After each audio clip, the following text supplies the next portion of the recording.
Welcome back to Coaches at Crown Brew Getting Coffee. Welcome to our pre-Super Bowl special edition. I'm going to be talking to two experts on the history. The word that popped into my head too. On the history of the NFL. And again, this is from our perspective, so it's going to be different than probably yours. So I know we're going to offend people if we leave people out or don't talk about their favorite player. But it's just our perspective of the NFL, its history, favorite players, favorite plays, big moments. We'll talk about it. I want to thank Crown Brew again. I want to thank Swinford Media. Ross and Abby, both of them are here today. Swinford Wedding Videography and Photography. They do an amazing job of capturing that special day. If you are looking into the future for that date and you need someone to record that, they are the ones to talk to. And if you know someone who's looking for someone who can capture those moments, talk to them. You'll see the information there on your screen. I want to thank my buddies at Adrenaline Fundraising who continue to raise a ton of money. They're great people, and they know how to raise money for your organization. No matter what level you're at, size of your school, they've got a program for you to help you raise money. Tony Gooch, Marion Plumbing, residential and commercial needs. As I said last week, I've been going through some plumbing stuff, and Tony Gooch has been there for me, so I can speak from experience. And I want to welcome someone new, which is Train Apparel, a Christian-based company that does an unbelievable job of outfitting your teams or you personally in athletic wear. They make some of the most comfortable stuff ever when it comes to shirts, t-shirts, sweatshirts, shorts, sweatpants, whatever. Train can do it for you. We'll have their information up next time. I promise. They just got on board. So we're excited to have another sponsor on, and I promise you, if they're sponsoring this program, I've either used it or supporting it, and I believe in it. So it's great to have Train on board, and I appreciate it. Today's guest, one is a returning guest, and that is Mr. Stan Stout. Stan was the longtime golf coach at Marion High School, boys golf coach, and coached a state champion, had tremendous seasons, did an amazing job. Even better than his coaching, he was one of the finest teachers I've ever been around. He taught in the very difficult area of math, and he knew how to take the complicated and make it simple, and he knows how to relate to kids, and he blessed so many with his teaching career of how many years? 33. 33 years. Yep, 33 years. He's also my neighbor, and so we kind of we hang out in retirement together, yes, which is really dangerous for our neighborhood. And so welcome, Stan. And we talk football memories all the time. All anyway, the time. And that's really where this came from. Yes. Yeah. So this man is John Wofford. John has been in sports news, sports broadcasting, sports reporting for many years. I'm going to run down his bio very quickly. Began at WSIL from 1993 to 96. I worked at WBTW in South Carolina from 97 to 04, and then at KLKN in Lincoln, Nebraska from 05 to 2000. He's covered the NFL, NCAA, Daytona 500, the Masters, and high school sports. And the best thing, Stan, about he said, no, right? Golly, we're not worthy. Well, and I said, my career highlight here. But his career highlight, having said all that, was covering the 1996 Carterville Lions state championship. That's right. Yes, that's how you get. That's how you get on this show. That's how you get on the show, baby. I don't know that I've ever seen you without mentioning it. Like, that's you great. and your wife have got to be sick and tired of me bringing up that I think I'm a part of the 96 Carterville State Championship football team. You are a part of it. And just recently, there was floating around on Facebook a clip of you at WSIL, and I get interviewed in that clip, and I look 11. Oh. And I look 80 pounds lighter. That was Carterville DuQuoin back in. It was whatever, semifinal, right before the semifinal game. That was really the state championship before the state championship. Yeah, and it was, but that's a cool clip because I got so many people saying, "Look at you." Well, my wife was a teacher at the high school as well. Has been there for a long time, so she had students all the time. One of your former players found clips of me and started digging.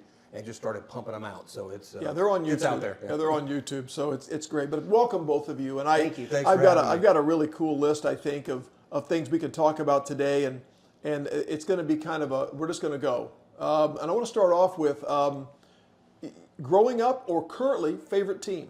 I'm a Green Bay Packer fan. Brought some prop. I came from work, so I couldn't wear my jersey, but I brought a prop just in case. So. And autographed by Ray Nitschke. Ray the Hall of Nitschke. Fame linebacker. Yeah, he was Got a to tough meet him. guy. When talking about old school football, he is so synonymous with old school football. Ray Nitschke was an inside linebacker for the Green Bay Packers during their heyday. I read a story one time that something blew off during a very strong Green Bay wind. It blew onto the field and landed and knocked down Ray Nitschke on the field and covered him. I don't know if it was a piece of roofing or something. And Lombardi was very, very concerned, and he said, "Who the heck was that? Who?" And they said, "It's Nitschke, coach." And he goes, "He'll be fine. He'll be fine. Playing on broken legs. What's he carry? Piece of roof hit him. He'll be fine." Yeah. Was it metal? Yeah, he's fine. Yeah, he's good. Is that all it was? No, but he was a tough guy. Yeah, cool. But your whole life, Packer fan, growing up, what brought that about? Okay, not always. Oh, okay. My football memory started in 1980. I'll never forget this. I was in third grade. My third grade teacher, Mrs. Page, and I made a bet. She was a huge Steelers fan. For some weird reason, I liked the LA Rams. Vince Ferragamo, Jack Youngblood. Ross Jeffers. Oh my gosh, Those were great teams. By that's the way. who I Yes, was. they were. I I would love recess. those teams. Yeah, throwing the Nerf football around. I was Vince Ferragamo and Jack Youngblood. So I made a $1 bet with my teacher that the Rams would beat the Steelers in that Super Bowl, and they got crushed. You lost $1. And I thought, that team stinks. I'm not rooting for them anymore. So you guys are both from Marion. I grew up in Northwest Illinois, right along the Iowa border. Okay. That's a part of Illinois where you're either pro-Chicago or you're anti-Chicago. Right. Well, I don't like anything about Chicago, and I'll speak to that. If you don't want people offended, Bears fans probably just need to shut this off. So I grew up a St. Louis Cardinal fan. Right. And my dad liked the Packers, so I thought, Yeah. these Rams stink, so I'm going to start cheering for the Packers. So, Yeah. And that was also a day, remember, you got 2 football games on the weekend to watch. That's it. That was And it. up where I'm from, you got the Bears every right. week. So twice a year I got to watch the Packers because Yeah. they played the Bears. So Yeah. kind of limited who you rooted for. But no, it was true. Yeah. People don't understand there weren't that many games on TV. Yeah. I mean, Monday Night Football was relatively new, and so you got that game on Monday night. There was no Sunday night game. You got a 12 o'clock and a 3 o'clock, and that's on Sunday. And that's Always got the regional game, and it that's was right. always That the is- Bears. That is correct. I Stan? suffered through Oh many years man, of that. I tell you, probably the 2 teams that I remember earliest on rooting for, the Crimson and White from St. Louis, Yeah. became the Rams. Oh yes, I remember number 21 holding the football like a loaf of bread. Terry Metcalf. Yep, charging through the lanes of the storm people trying to get all the bread, getting right to the checkout lane and dropping it for no reason, and having 17 other people jump on it. Most exciting player I think I've ever seen when I was a kid. The guy could do punts, the guy could do kickoffs, the guy could run. I mean, so exciting. So I loved him. And then my other team that I gravitated toward was the powder blue and white from down in Texas, the Houston Oilers, because they had a punt returner, kick returner, number 84, Billy White Shoes Johnson, and he was electric also. And I loved him so much that I named my cat in 2nd grade, Billy White Shoes Johnson Stout. That's awesome. So those are the 2 that I was after as kids. So I'm a little kid, and my family is big red St. Louis Cardinal Yep. fans, and I thought they were okay. They really, nothing excited them. I mean, if I had an NFC team, that was probably them. We got their games every weekend. Yep. But in 1972, 71, 72, the Dolphins went to the Super Bowl in 71. They went in 72, and I jumped on the bandwagon as a kid. I loved Don Shula. I mean, palm trees. There's a dolphin in a tank in the end zone swimming around the Orange Bowl. They had, I mean, what's not to like? And they were undefeated. They were dominant.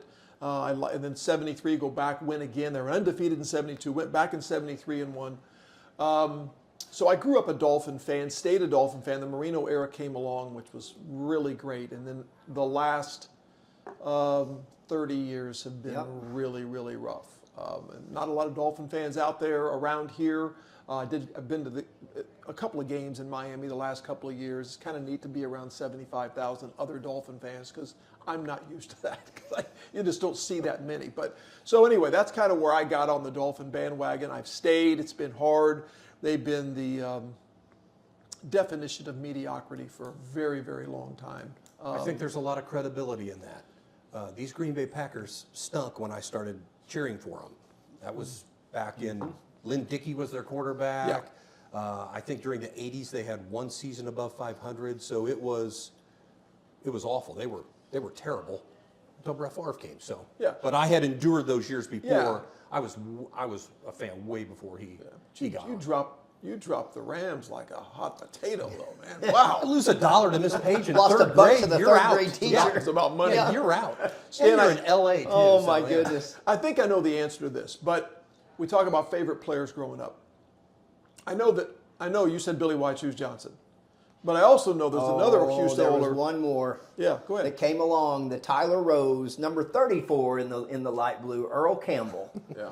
Oh my goodness! I mean, he was the main jersey that I wanted for Christmas. It was probably around 1978, and I got that thing, and I literally wore it till the numbers. Remember how you'd wear your jersey and all your numbers would shred off? You could not even see that within a year and a half. Screen printed all They on. would screen print, and they would come off, but. Yeah, Earl Campbell. Oh my goodness, some of the greatest runs. I'll even tell you, as a 55-plus-year-old man, once in a while I'll look up Earl Campbell's best runs on YouTube, and I'll just laugh for 20 minutes.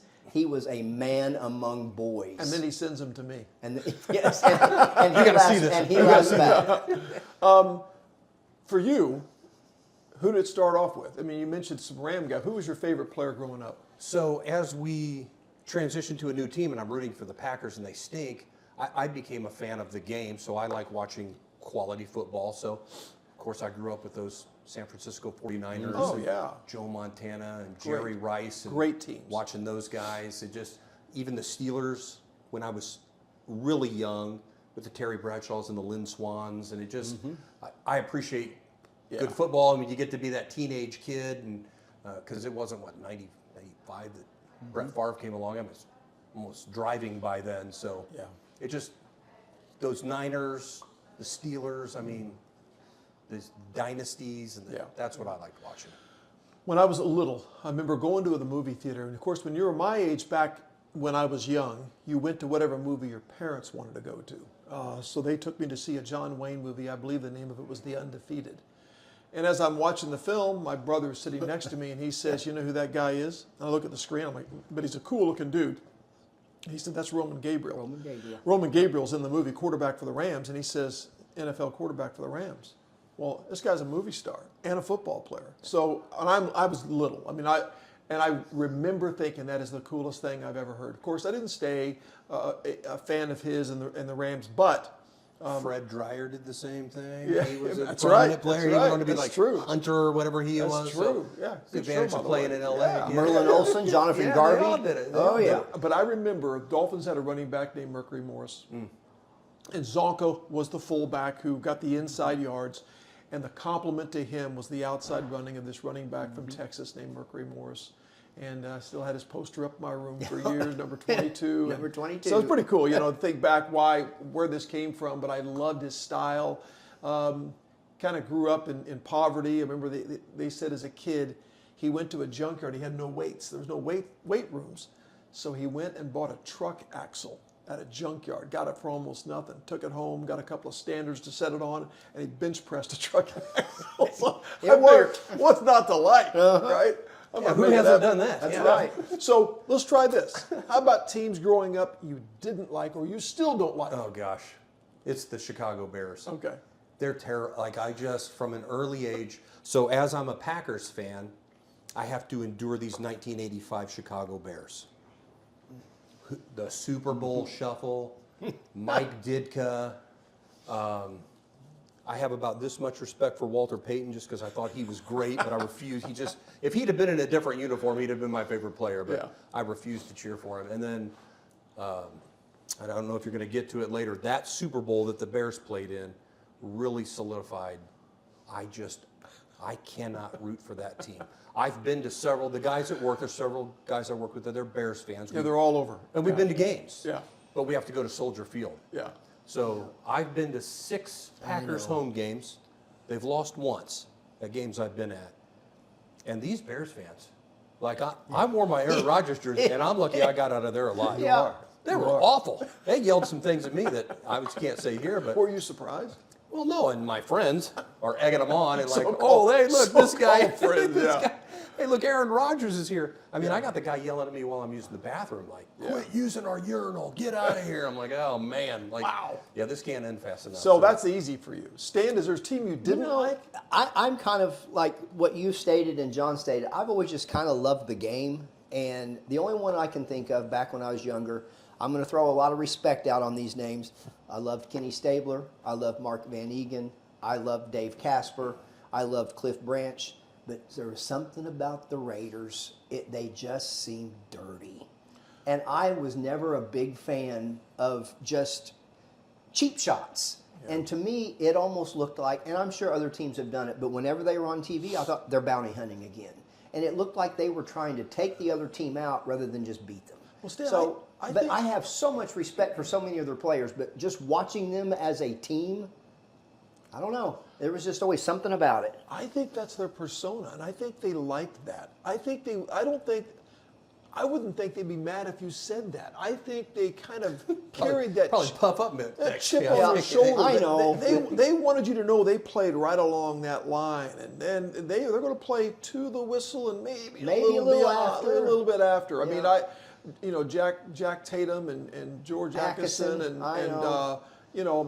Phil Filippiano and all these names. I mean, Ted Hendricks.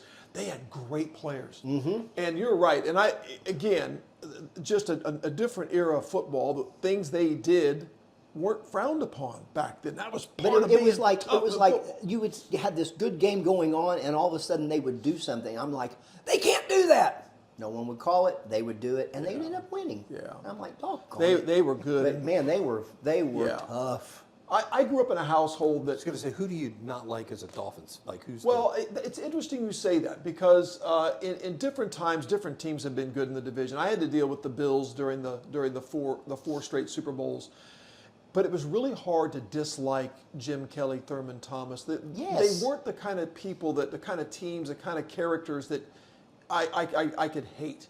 I've always the Jets. Sorry, David Gully, but. I've never been much of a Jet fan. Dolphins had a big rivalry with the Jets during the Marino era. They would have 55, 51 shootouts between Marino and the Jets quarterbacks. But I would say, so I didn't really dislike a lot of people. The Dolphins dominated so much in the 70s and 80s, that division, until the Bills got really good. There wasn't really a big rival. But growing up in a big red house, I could not. Like the Dallas Cowboys. I was going to say it's going to be Dallas Cowboys. No, my dad did not like the Cowboys, and so it was St. Louis's rival, probably because St. Louis just couldn't get over the hump and beat him, and if they did, it was a huge deal.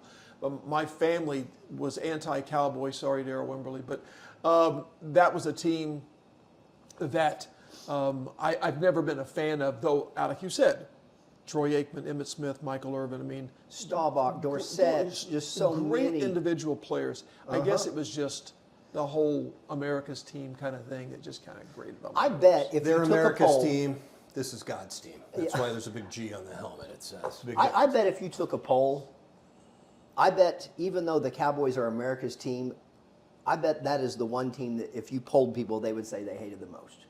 Well, like if you just went out the same randomly. thing as the Raiders, though. That's part of when you're great.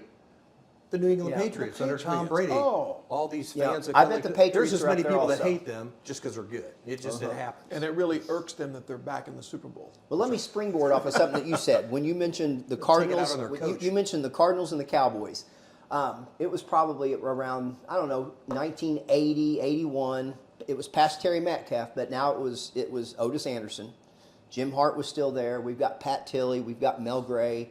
We've got Deerdorf, several of them. And about the first game I ever went to, my dad got us tickets for the Cardinal game, Cardinal Cowboys. And they were season tickets for somebody. And we got there and we kept walking up. They were in the upper deck. They weren't on the 50-yard line. They were right in between the goalposts in one of the end zones. And I'm like, who sits here? That day, I learned to love the strategy of football. If you sit in the first row of the upper deck and you watch Hart fade back, and all of a sudden he looks right and looks left and throws it to nobody, and all of a sudden Pat Tilley cuts and turns and he's there.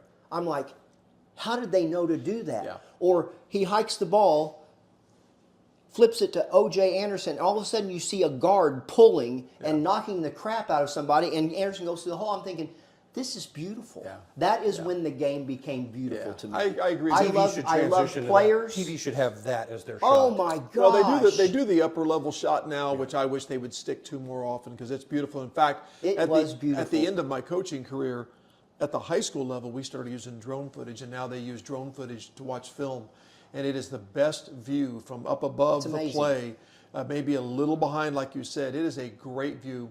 It's the video game view. It When is you the- play a it video is- game, it it's is from the- behind it the is the quarterback, video it's the game view. perspective. You can see all that stuff. And it's very different than the side view which you're accustomed to. Yes. But you're right, Stan, and I think a lot of that for the football nerd, that view where you can see the blocking scheme, see the holes open, see the defense, see the stunts where they're coming from, see the TNT stunts by the tackles and inside nose guards. I mean, you start to see things you can't see as Oh, well. just those little traps, and all of a sudden there's nothing, and you're like, why did the running back? Oh my gosh, there's the hole, and it's just beautiful. Yeah, I'll share that. It's just beautiful to went to- watch from that angle. I went to Indianapolis, RCA Dome, I think is what they called it years ago. Went to the RCA Dome to see Dan Marino play.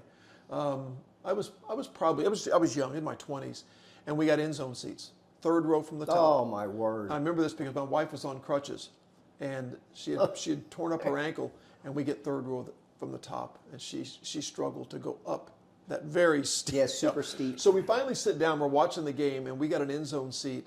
And I'd always been a Dan Marino fan, but I appreciated watching him throw to receivers that were not open when he threw it, but made catches. And then when I saw those same highlights that night from a different angle, it wasn't as impressive. No, it's not nearly But as sitting impressive. where I was like, that dude was not even open, and he squeezed it between two defenders. So I think it's cool if fans go to games, sit someplace other than the normal seat you sit in watching the game on TV.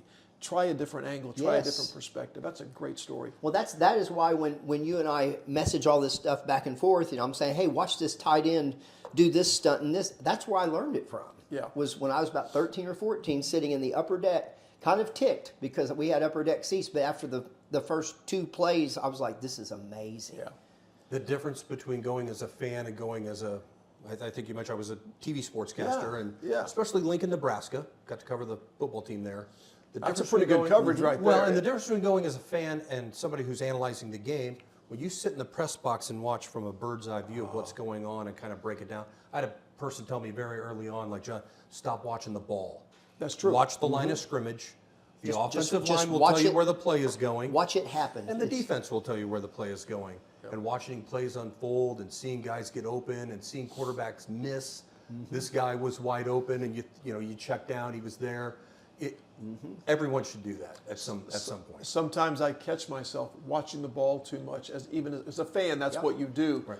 And just recently, I've said, no, make sure you're watching that battle on the line of scrimmage because it tells a lot about what the defensive mindset is, how they're bringing pressure, if they're bringing pressure. The new thing now is to walk everybody up and either bring them or back them out. You see that a lot. Two guards pull out. That's where it's going. That's right. And they'll lead you to the action. That's right. It's a great perspective. That's awesome. It is. That's cool. Let's talk about nicknames. Okay. So the NFL is probably the best. I know every sport does it. I mean, you've got the Iceman and Dr. J, and I know that. You got the Yankee Clipper, and you got the Sultan of SWAT. They all got some good ones. Well, football, man, they got. I ran through a list. I did all of these off the top of my head. I won't go through all of them, but give me some of your favorite NFL nicknames. Early on, Hacksaw Reynolds. That's a great was with the. I mean, that's. Do you know where he got linebacker. that name? I do not. I don't know the word. I think he literally cut a vehicle in half with a hacksaw. I wouldn't doubt it. I was going to guess he flossed with a hacksaw blade. Like And I would not argue with cut his own cast off.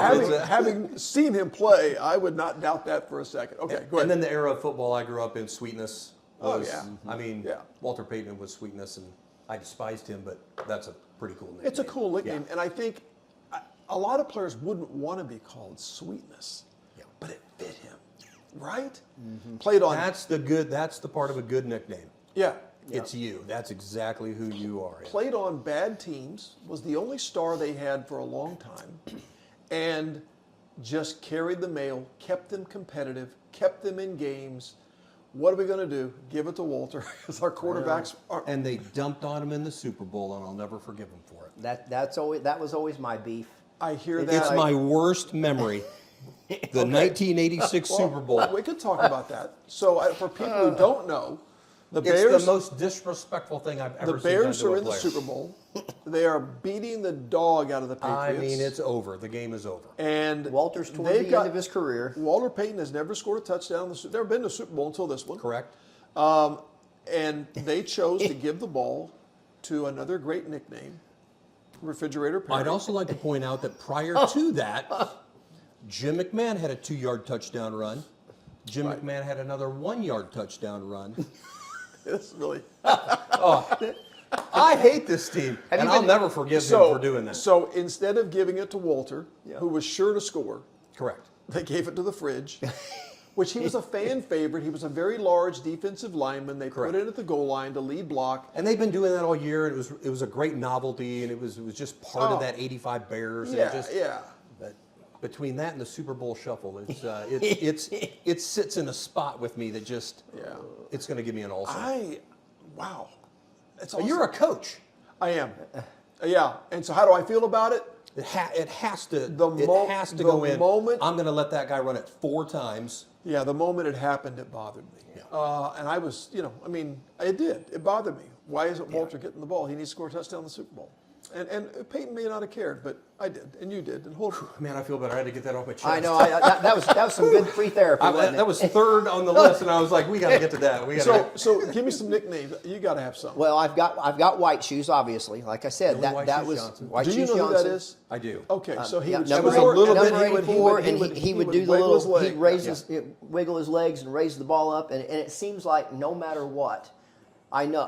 I know. It felt like to me.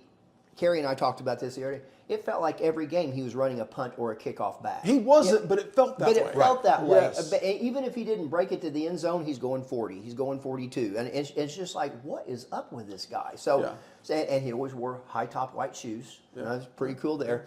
So, and then the other one that I really thought of that got me is probably back in the mid 70s, late 70s. Hey, Mean Joe.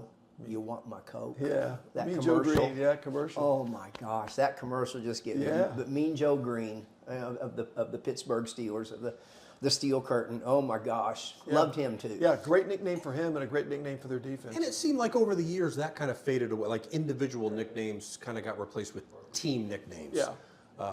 I thought the Legion of Boom was one of the greatest nicknames On my ever list. for those Seattle Oh, Seahawks. great nickname. Those groups, the Purple People Eaters, the Steel Curtain. I mean, those. I think those kind of the individual nicknames gave away to like these team nicknames. The Monsters of the Midway. The Fearsome Foursome. Yeah. And most people will name 3 of the 4, but the Fearsome Foursome in Los Angeles, which Ross Winford just perked his ears up and said, Rams? We'll say Rams. Anybody name the Fearsome Foursome? Let me run down my list and see what you guys think. The Nigerian Nightmare. Yeah, it's right there. In my jersey, of course, if he were in this jersey, his shoulder pads would be out to about here. Christian Okoye was Christian the Okoye. Nigerian Nightmare. That guy had to give up his nickname when Ronnie Lott smoked. Oh I my think, God! I think it was Steve Atwater. Ronnie. Was it Ronnie I Lott? think it was Ronnie Lott. Smoked him coming through the line of scrimmage. One of He them. should have given up his nickname right then. They did not call him. They never called him that again. Correct. He had a nightmare. Hollywood Henderson was a Thomas Dallas Hollywood Cowboy. Henderson. Famous for a lot of things off the field as well as on, but Hollywood Henderson, Matty Ice, which is Matt Ryan. Matt Ryan. This is a great one. Ice. And some of these are from Chris Berman from ESPN, but Andre Bad Moon Rising. Oh my God, that's a great name. Former Packer. Jetstream Green. Roy Green Roy played Green. for the St. Louis Cardinals and was a wide receiver. Super fast. Call him Jetstream.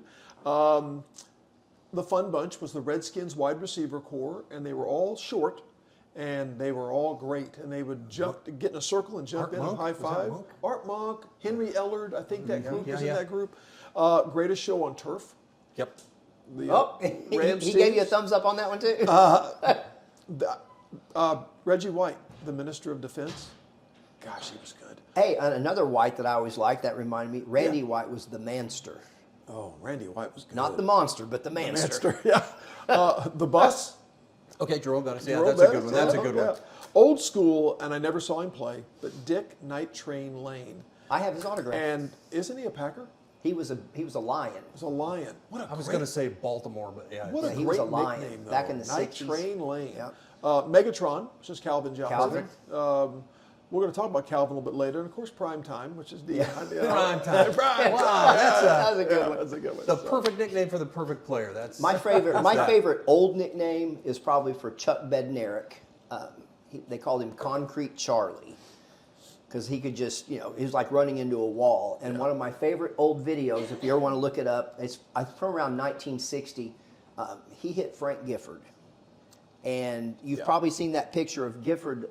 They thought he was dead. he looks dead. He was lying flat on the ground, unconscious, and Bednarik is sitting there, with his fist up. And he said, "I wasn't being disrespectful, but he said, this game is bleeping over," because it was toward the end of the game. But it was one of these things.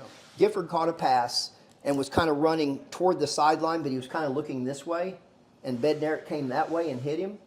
And when he hits him, if you put it on slow motion, Gifford is parallel up in the air, and then it just falls straight You know down. the defenseless receiver rule they have now? Yeah. It didn't have it back then. Oh, Right. Let's talk about this. defenseless receiver. They've been Try around. saying that to Ray Nitschke. yeah, right. exactly. Football has had some iconic people do the games over the years, and you're a person in the media. Yeah. So, like, when you think back to football memories, growing up, or even today, who do you like, or who did you like hearing call a game? Okay, so I hear this all the time. People bring, this guy stinks. This guy roots for so-and-so. So I was telling Stan, just to do a little research, just checking accuracy and dates. Man, I started chasing old rabbit holes down videos and stuff.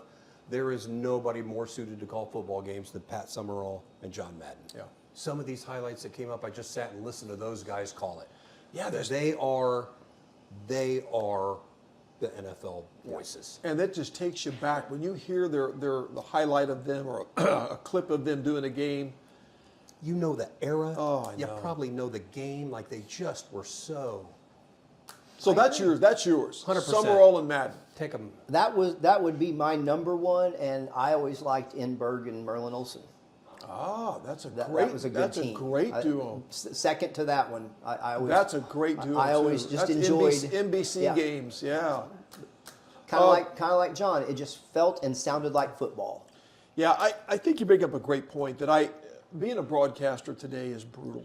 They're mad at Collinsworth. They're mad at Tony Yes. Romo. They didn't at first especially like Tom Brady. I mean, it's really tough to stay in good graces because people think you're favoring one team, and if you make a mistake, they go crazy. I think they're all pretty good, and I dabbled in television broadcasting as a color guy. It completely changed Yes. the way I view it after doing it myself. It is a very difficult thing to do well. It takes a lot of research. You got to be good on your feet. It's like calling plays. For me, I had to be good after every play and say what I saw, but say it well and make sure it made sense and it wasn't too coachy, but it was enough to explain the game. It is a fine line, and these guys are really good. I know Joe Buck takes a lot of heat. I think he's great. Al Michaels. Al Michaels I- is Al great. was Really huge. good. Phenomenal. I always thought Dan Deerdorf. I saw a clip the other day Yep. of Dan Deerdorf. Dan did a great I job. thought he did a good job Yes. too. I think you're only as good as your color guy. It's some of these play-by-play guys are great, and if you stick them with a bad analyst, it ruins it. These pairings Yeah. of people, I think, is just as important I do as you too. being good. When I Because Joe Buck and Troy Aikman are great. when I took when And I you don't have to like them; they're great. when I took the job, my buddy Larry Larson said, they said about Larry, Luke Martin said, he will tee it up for you. I didn't know what he meant until I was in the broadcast booth, and Larry would tee it up for me. He would call the play and then set me up to come in and comment. He was so good at that. And so I know exactly what he meant. I think you have a lot. I think it's going to take a good play-by-play man to make the color guy great, and the color guy great is going to make the play-by-play guy. Yeah. Yeah, and I think You got to have a color guy that doesn't talk over the play-by-play guy, and the play-by-play guy who sets up the color guy to. when I was growing up, besides the Summerall Madden duo that came along, before that, I grew up in an era of Monday Night Football with Howard Cosell. Oh yes, and Frank Dandy Gifford Don and Don Meredith. And I was really young, so Monday Night Football was the only primetime game that was on. And it was a big deal. Oh, it was huge. And the halftime highlights were done by Howard Cosell. Cosell. And to this day, as much as I like Chris Berman, there's something about, because we didn't have ESPN Sports Center, if you wanted to see highlights of what took place on Sunday, on Monday night at halftime, Every game within like 4 minutes. Howard it was perfect. ran through with that iconic Yes. voice and he explained to you what you missed. And man, it was awesome. So I love that era. I did too. I put down Don Criqui. I thought he was Yep. great. Bob Trumpy just passed away. I thought he was great. I'm going back a lot of old school guys. But Well, you know what? Just to interject, No, what I please. used to like about the older ones, I mean, I taught math for 33 years, so I do like to dabble in numbers. The analytics today drives me crazy. I just almost think it gets in the way of watching the game, and that's what Summerall and Madden did. They told you what was going on. They gave you some background on the players, but they didn't say, well, now on second down, on 47% of the time, they're going to run this way. I'm like, oh my gosh, but they just kind of let the game happen. It was almost more like an exciting bedtime story rather than a math lesson. yeah, And so that's what I liked about the old school broadcasters. I recently saw a game and they were putting up on the screen if it was 2nd and 8. Oh, it they was- have the percentages. It would say yes. they've got a 38% chance of getting a first. I don't want to see that. No. It took the fun out of it. So I'm like, they're probably not going to make it. So I started checking out. Oh, it's 3rd and 17. They have no chance. So 18%. Time for a sandwich. Yeah, Yes. I'm going, yeah, exactly. I want the game to play. I agree with you. The analytics thing, I think, really It's great. got a place. Yeah, it's But got a it's place. just- yeah. I second that. But again, and we say this, we're 3 guys that would be considered old timers. yes. And so I know it's going to come off like back in my day, but I don't like. I think they do a better job of covering the game. The camera angles are better than they've ever been. But I think it can be overdone. What do you think about instant replay? You like it? Yes. You I like do. it? I do too. I do. I mean, if you have all this on the line, you may as well get the call right. I mean, But just make the decision. yes, When it exactly. Takes, when it takes 10 minutes, Yeah. I mean, just. Okay, are you asking me to change the NFL? I don't need the guy in the white hat to go over to the sidelines and put a headphone on and look into a I don't box. either. I'll just have an official up there Just tell doing me. it. Just tell me. I've got a guy. Love that. Yeah. And sometimes My I. replay guy is one of the officials. He's in the booth, and when you say the play is being reviewed, That you go guy's like doing- this, and he goes, "Yup, it's a catch," Okay. and you go. I- This whole setting the stand up and sticking your head in there. I mean, these 4 or 5 minutes, I've never understood. and then it. they Me come neither. out and Love they that. I agree stand with still you. for a while, then they go. Yeah. like- The game is already ruined with commercials. Yeah, and it just, we I don't don't need that delay. 3-minute delays because a I guy is watching a agree movie with in that. the. You like replay too. I agree with you. If this is much on the line, it's a I mean, big deal. yes. Let's get it right.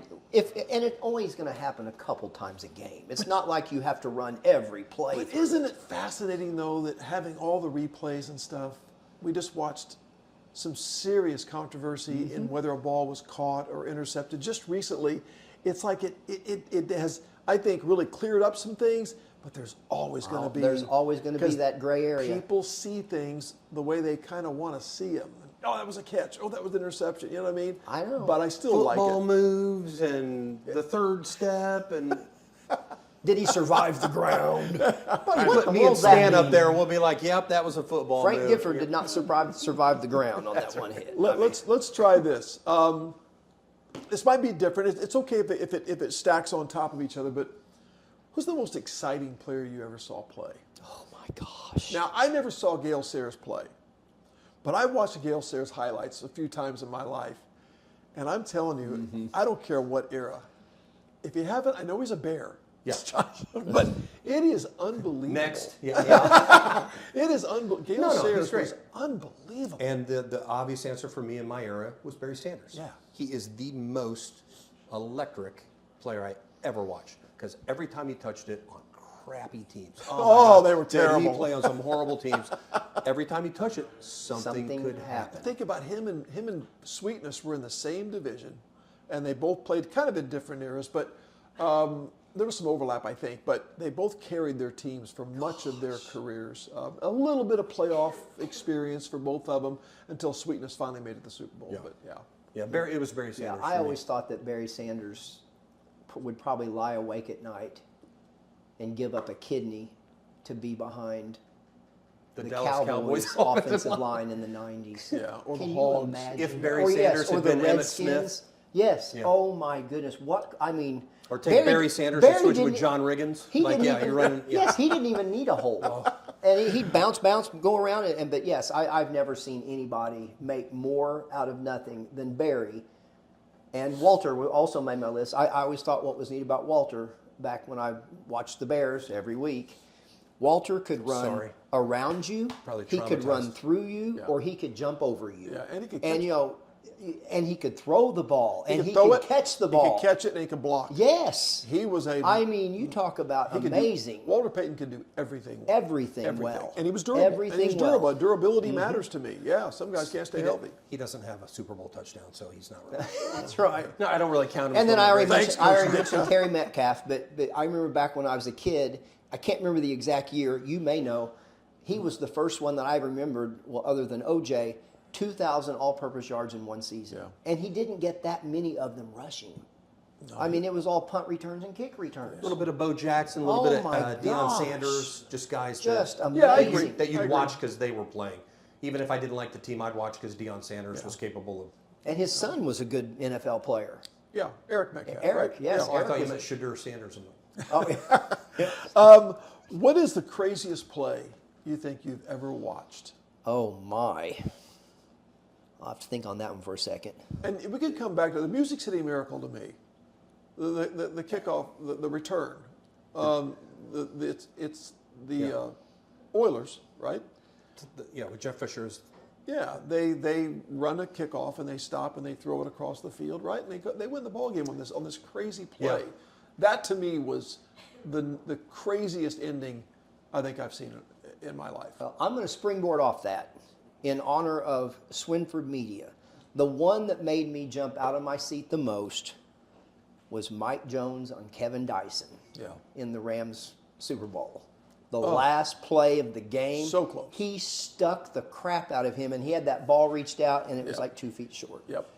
I agree. That was. And then the announcers just started screaming, "Game over!" Hold your Game breath, over. yeah. Oh my gosh, that was phenomenal. I'm going to appeal to your coaching, so I actually put the craziest play was the Seattle Seahawks Yeah, throwing it it's on my at list. the 1 yard line, Yes. and just I re-listened to the broadcast of it, and they said, "Oh my gosh, Malcolm Jones with the interception." Chris Collinsworth, I can't believe that call. I can't believe you didn't run Marshawn Lynch. So crazy plays was just a oh my gosh, what are you doing? Yeah, Patriots playing the Seahawks. Seahawks are about to score, take the lead, win the game. On second down. On second and goal at the 1. I know. Right. You had three They shots. chose a slant route instead of Marshawn Lynch, who is a beast mode. And Another who had nickname. Who by had the way. already Yeah, he's had a great game, And and- this dude, you're not going to stop him 3 times. I mean, I'm sorry, but Malcolm Butler, is that his name? Picked the ball off at the 1 yard line. I remember Tom Brady's expression. Yes, on the he was- sideline. he I was- think he was kind of at peace with we're not going to win this year. his reaction was great. Then they cut away to Richard Sherman. His face. That was you freeze frame that, and it is a. I thought that would appeal to your coaching. No, you ever outthought yourself and thought, of course gosh, I have. What was I like? Don't make me what was mention I those doing? moments. What was I doing right there? Oh, gosh. my. And the Pete Carroll, they cut away to him just chewing on his gum, and he's probably thinking like, oh boy, Yeah. that wasn't the. Yeah, That and, was and not you the know, call. it's one of those things where Russell Wilson in the huddle, when he called it, I'm surprised Marshawn said, "We're not running that." Don't you dare! don't you dare. Yeah, Timeout. I will kill you. You're giving me the ball. Wait, we're doing what? Yeah. Well, they're probably thinking second down. If we don't get it, then we'll run. It just. And afterwards, the Patriots had said they scouted that play. He knew he As jumped the Butler route. did a They'd seen it phenomenal before. He job. said as Yeah. soon as he saw the formation, He knew that was he coming. knew the play was coming. He jumped it. So crazy plays was the David Yep. Tyree helmet catch. Great call. Yeah, that's a was great a good catch. one. Yeah, that's And big. then the 1 yard Rams tackle. Yeah. of the- Oh, that was the one that Greatest just jumps ending. into Those my are all mind. greatest great. ending. Yeah, Phenomenal. I appreciate you guys sharing that. Any thoughts? We'll get the Super Bowl questions here in a second, but any thoughts on the greatest game you ever saw? And I'm going to start. I have 3. I have one, but you might want to let me go first. It might be your worst greatest. Okay, go ahead. I'm going to give you some hints. Mine was in 1982. One team won 41-38. Is it a Super Bowl game? Or No, is this is just a game. After being behind 24-0. Yeah. One team's quarterback was Don Strock, Yep. and he went crazy. Yeah, he did. And the other team's quarterback was Dan Fouts, and he went even crazier. Yeah. And between the two of them, they had almost a half mile of passing yards Yeah. in this game. It's also known as the Kellen Winslow game, if you've ever seen highlights. The Dolphins are playing the Chargers. Dolphins versus Chargers. And the Dolphins are getting killed. They bring in the backup quarterback, Don Strock. They run a hook and lateral play to score the half to Tony Nathan, and they get back in the game. And it's hot. It's in Miami. It's humid. The players are playing to exhaustion. Guys are cramping up. It is when I was young, I was probably, matter of fact, I had a date with my wife that night. Oh, no. And I had to call her and say, I'm going to be late. She's like, why? I said, man, the Dolphins are in a battle right now. And this game just kept going. Went to overtime. It went crazy. But it was... Didn't the Dolphins have receivers with nicknames? Clayton and Duper, Yeah. Super Duper. Yep. Did they have a nickname? Were they called something? I don't know. Offhand, I'm blank. The But that's M&M okay. boys. Yeah, they But were the marking. That game, the other thing I'm going to say is I worked at SIU in campus mail with almost everyone else from Chicago. And in 1985, the Bears were the dominant team, and they were one of the best football teams I've ever seen play. Why does that keep coming up? It just keeps But coming up. you're going to like this story. They were set to play the Dolphins on Monday Night Football, and the Bears were undefeated. But the Dolphins didn't want the Bears to go undefeated and match their undefeated season. So the game is in Miami. The old 72 team shows up and stands on the sidelines like ghosts from football past. I heard all week how the Steelers, or saying that the Bears were going to kill Marino. I mean, they're going to just punish him because their defense was nasty. And Dan Marino shredded their defense. Was that their one loss? That's their one That's loss. their one loss. That was their The one loss that Dolphins season. beat them on Are you a Mon- Dolphin fan now? Freaking love the Dolphins.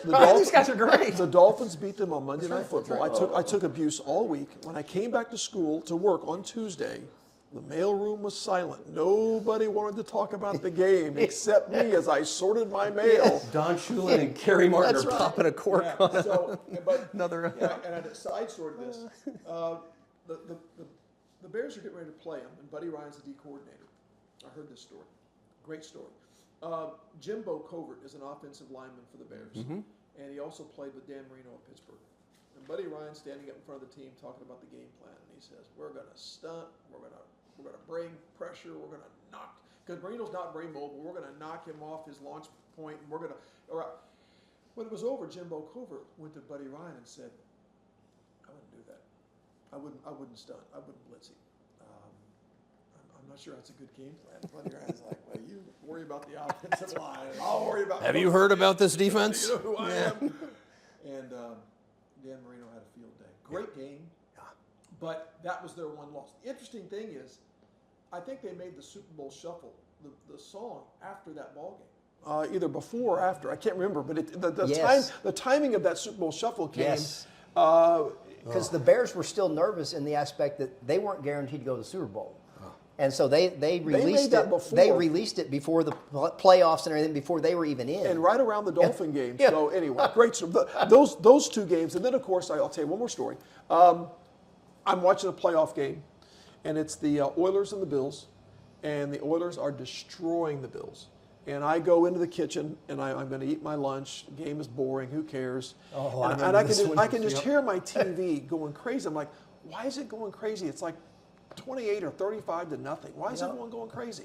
And I just kept eating. And finally, I got up and I looked at the TV screen, and the Bills are coming back. There's a picture of Frank Reich. It was the Frank Wright game. And I Wasn't go, it? that's not even Jim Kelly. That's not even Jim Kelly. Who's that guy? Is that Don Strock? I said, is this the wrong game? So anyway, the Bills come back. They and cut win the away game. and played an old game. Do you know what the score was at one time? Was it Oh, I want to say it was. I want to say they almost were 30 ahead, weren't they? 35 maybe? It was 30? crazy. Yeah, it was nuts. Those three games, the Dolphin Charger, the Dolphin Bear, and the Oilers and the Bills. Yeah. My game is very personal. Oh boy, here we go. It kind of goes around this. So In 1996, the last thing I covered as a member of the WSIL news team was your state championship at Carterville. I then accepted a job in South Carolina as a weekend sportscaster. So I went out there in December of 1996. I hadn't been there 2 weeks, and my sports director says, he calls me in the sports office and he says, these gosh dang Carolina Panthers won't lose. They just keep winning. He said, so out in the Carolinas, the franchise, Dom Capers, Steve Berline, Kevin Green, these franchise, they're just, these new teams are just taking over the NFL by storm. And he says, man, they've won again. Now they want me to go to Green Bay. It's freezing out there. He said, I know you just started here, but he said, would you want to go cover that game? And I said, yeah, that'll be fine. So wait a I minute. said, that'll be fine. You Yeah. said, Twist you my said, arm a little bit. I guess.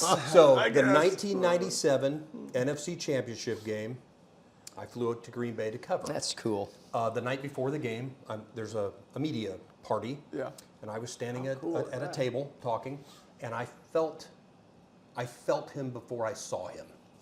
And I just remember standing there, and I turn around, and there he is, like standing right, is Ray Nitschke, standing right here behind me. And he was a guys, I just can't tell you, he's gargantuan. He was this wide, that gap in his teeth, his head was bigger than mine, if that gives you any idea. And I don't even know if I should tell, it's probably gonna get me in trouble. So I see him standing right there, and I look on the table, this is the centerpiece. Oh. So I just grabbed this, and I said, Mr. Nitschke, will you sign this for me? And he said, you bet. Were And you he signed it. You were afraid to ask him? Well, I didn't want to make him mad. I take a clothesline and just, I mean, so he signs it, he hands it back, and I was telling you guys, as he handed it back to me, I stuck my thumb right in his signature. So the next day, standing on the sidelines of Lambeau Field, watching Brett Favre beat Kevin Green and the Carolina Panthers. And then the next game that they played in, they won the Super Bowl that year. That's really cool. I was at the NFC Championship game. That's awesome. It was so cold in Green Bay. The night before, cold was it? I have to do a live shot. So let's go to Green Bay, John Wofford's live. So I'm standing outside of Lambeau Field. It's so cold, it's making my eyes water. And the tear would come out of your eyes and freeze about halfway down your nose. You literally could take your tear and go click and click it off like a piece of ice. It was negative, whatever, and I ate up every second of it. Got to interview Brett Favre afterward in the locker room, and it just, that Lambeau Field when it's cold and freezing. That's a great memory, John. I couldn't feel an appendage on my body, but it was awesome. I want to go to Lambeau and see a game, but I feel like I need to go when it's cold to get the full experience. As crazy as that sounds, right? No. If you go and it's warm, it's still good. You'll miss it. Oh, yeah. No, you'll miss it. Yeah. You got to go when it's cold. That's what I think, too. Just wait till December. If you go before December, you're not. Tracy said she's not going, so. Yeah. You just wear your hunting clothes. And Yeah, I love it. Greatest single performance you've ever seen? I'm going to shock you. Go for it. It's not a football player. Whitney Houston's national anthem is the greatest Super Bowl performance ever. Wow, I love it. I was going through highlights and I came on and I thought, man, it's if you want to see a grown man cry, play that right now. It gets me every time. And it was the first wide right. That was the national anthem that then the Bills Norwood. lost their first game wide right. And I just saw a documentary on the Buffalo Bills, and one of them said that was the most amazing moment, because we were at war at that time in the Gulf. In the Gulf. Yeah. There was a lot of talk about it being pre-recorded. Don't care. It was great. It was. Yeah. It's the most iconic Super Bowl memory I can. Yeah. Well, I'll springboard off that, and then we'll circle back and we'll do football. My greatest memory like that was, I think it was Super Bowl 41, Prince doing the halftime show in a Miami thunderstorm. I mean, it was coming down buckets, and he did Purple Rain. And he's up there wailing on that guitar. I'm thinking, he is going to get electrocuted and just disappear right here. I'm just, everything's going to short out. That was absolutely chilling. I don't want to steal your podcast. It was amazing. Do you guys, are you into these halftimes? No, The Super Bowl halftimes? I liked that one. I understand they do it. I don't even watch them. There's another. Zero interest There's an in element of there's people watching the game for the game. There's people who watch because it's commercials so I understand that there's another fan base they're trying to attract. I'm okay with it. I just don't pay much attention. Yeah, It's time to eat. Yeah. Yeah, it's time to eat It's something. mealtime. All right, you start off with your best football performance because I'm sure I can. Are you going to come back to Yeah, football? sure. I bet we have the same We one. Okay, just but kinda, I think when finding out Brett Favre's dad died and his Monday Night Football performance, Sunday or Monday night, he went off and played maybe one of his best games of his entire career, knowing his dad had just passed away, and they didn't know if he'd play or not, and he did, and it was phenomenal. And it wasn't just what he did; it's the conditions in which he did it. Yeah. Okay.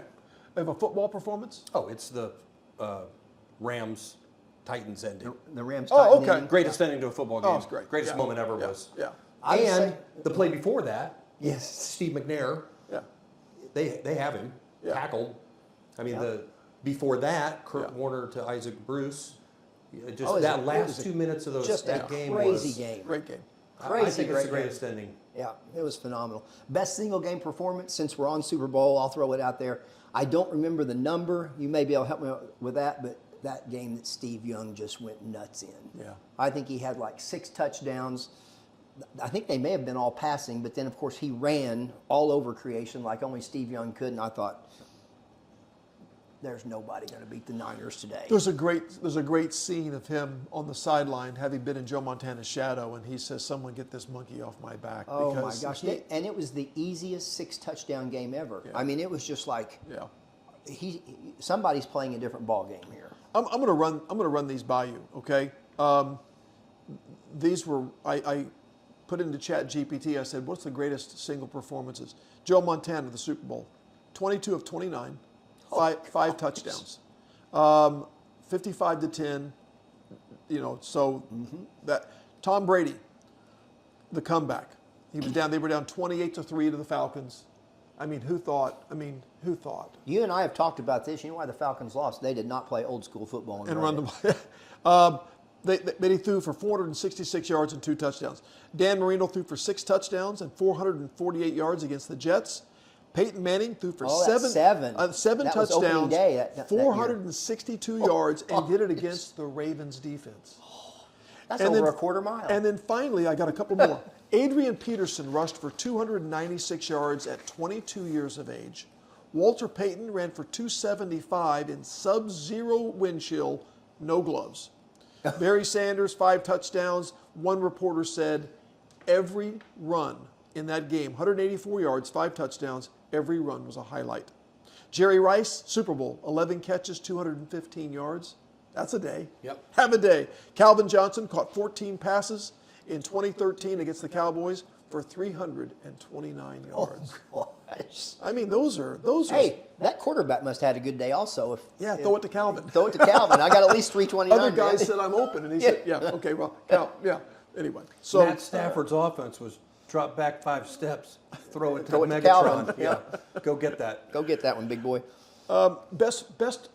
your best Super Bowl memory, I assume, is the Mike Jones tackle. Oh, that's the one that just Yeah, stands yeah. out in my mind. That one and the one we've already talked about with the Patriots and the Seahawks. That was my biggest. Yeah. Okay. I mean, I was kind of like I can share those. Seattle on the sideline. Who do you think? And I know this is arguable. You can say 2 if you want to, but who's the greatest player to ever play? It's Joe Montana. Joe Montana. Yeah. Tough one. That is a tough one. You go first. Jerry Rice. I need to think. Jerry Rice is the Yeah. most dominant player of any position, in my opinion. He did it when it mattered most in the big games. He did it in the regular season. He had great longevity, stayed healthy. He could catch, he could run, he could block. Jerry Rice, to me, is the most complete football player, I think, of all time. And again, I didn't see Jim Brown play. Some people say Jim Brown. I didn't see him play. I've just seen highlights. But I thought Jerry Rice. Joe Montana's a great choice, but yeah. Okay. Yeah, I could not refute anything you just said. I mean, Jerry was on every highlight reel every week, Yeah. and wasn't the fastest guy. But you talk But about nobody ever caught it. Jerry Rice. You talk about, and that was the weird thing about him. He would always do some little something, and he would go from being covered to like, I'm 7 yards open all of a sudden. How did he do that? They said he ran Well, like a 4.6 or 4.7, but nobody ever caught him. I'll tell I you how know. he did it. Didn't he have the video of running the hill? Yeah, Wasn't he he did. the one He that did. ran that- was he his one of Oh the yeah, workout? and he ran the invited hill? people to come, and Yeah. they would come one time and not come Yeah, back. I'm not doing that again. And he did, yeah. That was, Okay, Jerry. Greatness has a price. Golly, Yeah. man, it was just, it's like, how do you get this open?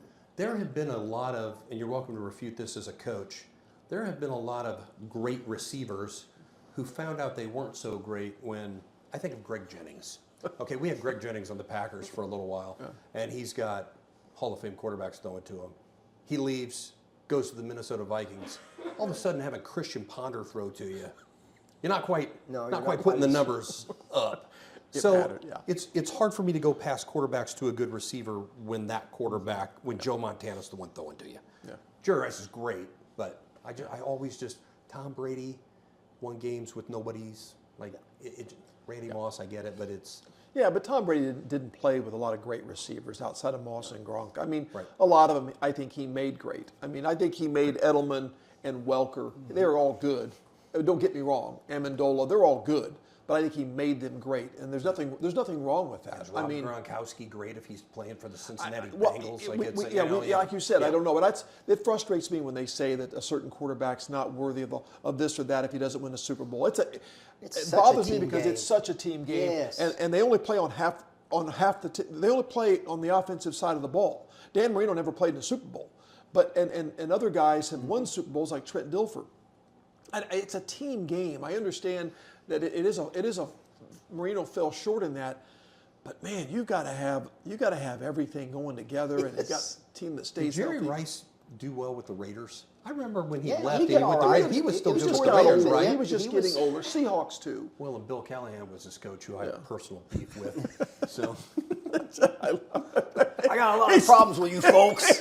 He's stirring the pot. He's got. let's write down another theme for the next podcast. Wofford's beef. Wofford's beef with everybody. I think we've covered what I need to cover. I was going to put down hardest hitters. You mentioned Ronnie Lott with Steve Atwater. I'm going to look this up afterwards because now you have me doubting myself. You sent me a video of a goal line hit. Gary Reasons. Yeah. Okay, The running on back Humphrey, jumps and Gary Reasons jumps and caught him at the goal line. Oh my word! Yeah, he sent me that last night late. And great. I said, will you watch this closely? I think when Reasons jumps over the line and hits Humphreys, I said, I think you can see his mouthpiece flying out the right side of the Or screen. like that little earpiece in your Oh, helmet. whatever it fly out. was. Okay, last question. Give me go ahead. You gonna say something? No. Prediction for the Super Bowl. Oh gosh, I thought you were going to ask me the greatest movie. Oh, I'm sorry, I left that off. Greatest movie, greatest football movie. It's the best of times with Kurt Russell and Robin Williams. Reno Hightower. When he comes in That is- in the white uniform and lines up across from Dr. Death, I watched that. I watched the People whole don't movie. know that movie. Best of times. Kurt Russell, Robin Williams. It is classic. The Taft Rockets. I recite lines from that constantly. Okay. Okay, you want to hear mine? You want some more medicine, Dr. Death? That's my. Death.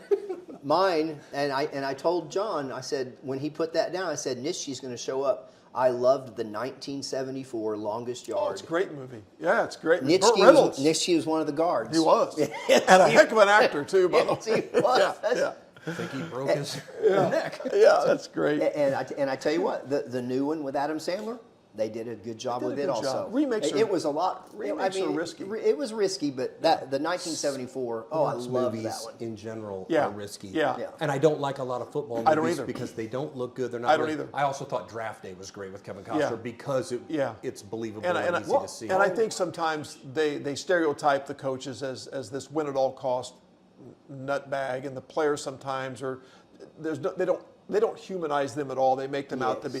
A lot of them do stereotypical stuff, but some of them, like Remember the Titans, was a great film, a great football film. But It's great. Yeah, But it's hard to get 12 guys who actually can play football Yeah. to look athletic, Yeah, and it just yeah, like it is. Yeah, and a lot of times the Yeah, that clips guy- don't look great. yeah. Yeah. This one was more of a comedy, but I remember my dad, and I watched it a couple of times with him, because he would always come back and say, we're going to watch The Replacements with Keanu Reeves. Yeah, yeah. Oh my goodness, just die. I mean, he I've would not die seen it. laughing. I've not I seen mean, it. it's a comedy. Yeah. It's totally a comedy. like when you but- watch Major League and they have the Yes, guy pitching, it and you're is like, like- oh, okay, it that is guy like- is some it is kind- like I major- don't believe that It old is like guy is Major yeah. League with football players. But Yeah, if you I just know. want to kick back for an hour and a half and just laugh, Yeah. It's a fun. I do It's time struggle. for some AI generated Yes. people actually throwing like I do quarterbacks. struggle with sports films in general, but thanks for bringing up Best of Times. Yeah, That's that is a interesting. good one.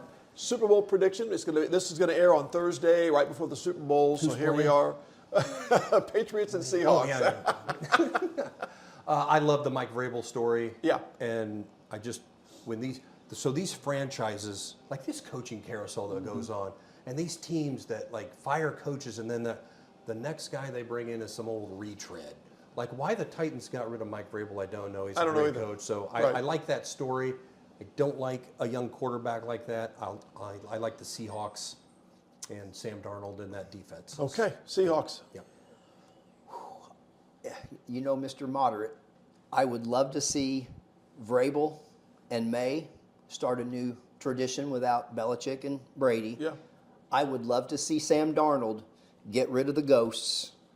He's done so much the last couple of years, so that wouldn't be bad either. And in the spirit of Marshawn Lynch, I hope there's 10 seconds left and they're on the one, and I hope Darnold hands it off. Maybe they could get Lynch to drop come out of like the throw. retirement and put on the jersey one more time. Yeah. So, either one. I just want to see a good, solid game. I want to see some running. I want to see some blocking. Yeah. When the Packers aren't in it, I want it to be competitive. Yes. Me too. These stinky Super Bowls that are But I just think halftime. both sides have a neat little storyline. Yeah, I agree. Great storylines. I kind of leaning towards, I think Seahawks, their defense is just really good, but everybody keeps underestimating the Patriots. It happens over and over again. They don't play anybody. They don't do this, they don't do that, and they just keep winning. But Seahawks defense, I lean on that. They have a running back that runs angry. Darnold has a lot to prove, and he's been through a lot. Kind of rooting for him to get rid of, you said, those ghosts. But thank you guys both. Yeah. And I'm going to end on this.